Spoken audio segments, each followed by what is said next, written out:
Hello everyone, I'm Santiago, and today I'm gonna be testing Shenmue 3 on the GTX 1050 Ti. To skip to any of the resolutions tested, check the timestamps down in the description, and thanks to the publisher for providing a copy of the game.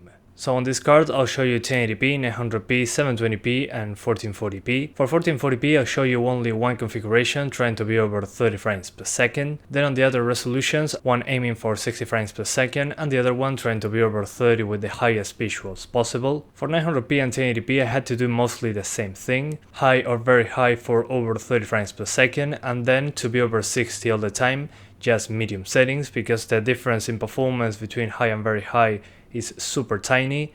But then you go to medium and there's a massive performance uplift. At 720p though, by using the highest settings, you can already get 60 frames very easily, so you can go for that if you want. So in the options menu we don't get much. I'm pretty disappointed about that on a Unreal Engine 4 game. They usually have post-processing, shadows, and many other options for you to choose from. On this one you can only choose between presets, VSync on or off, and the resolution on a limited list. So in the presets you got low, medium, high or very high. Between high and very high the performance difference is very small, 2 or 3 frames per second. I would use this if on very high you get 30 frames per second and you want to be at 32 or something like that. Then when you go to medium there's a very significant performance difference, but there's less foliage, less detailed shadows, the draw distance isn't as good, but again you get a noticeable FPS boost. And finally, if you go to low, which I do not recommend in this case, pretty much all the foliage is removed, there's worse draw distances, and the post-processing effects are almost all of them gone. So my advice here is to use medium setting if on high or very high you're not getting the performance that you want. Then on the resolution options, you got options for windowed resolutions, borderless full screen, or full screen options.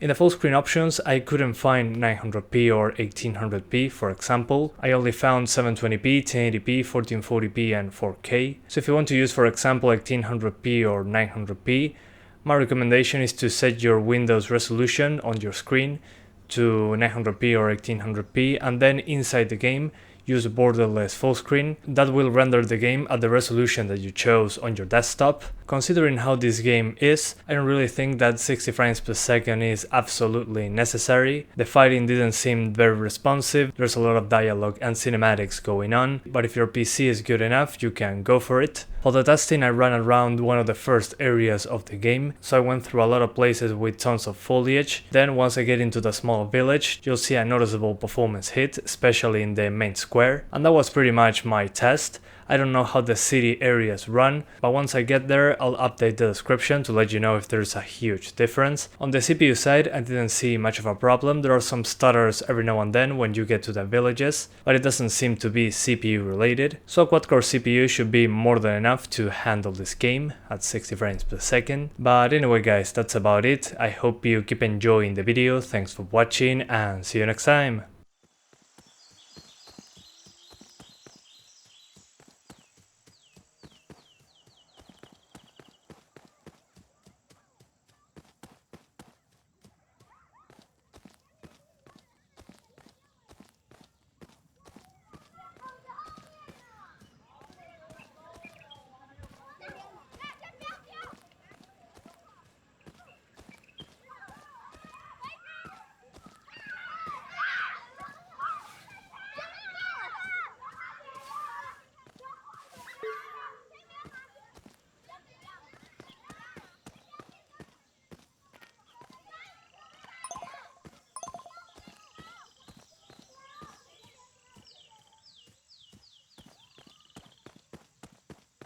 Let's have a look around here first.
I should talk to more people around here.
Let's have a look around here first.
Maybe I'll talk to a few folks around here.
Maybe I'll talk to a few folks around here.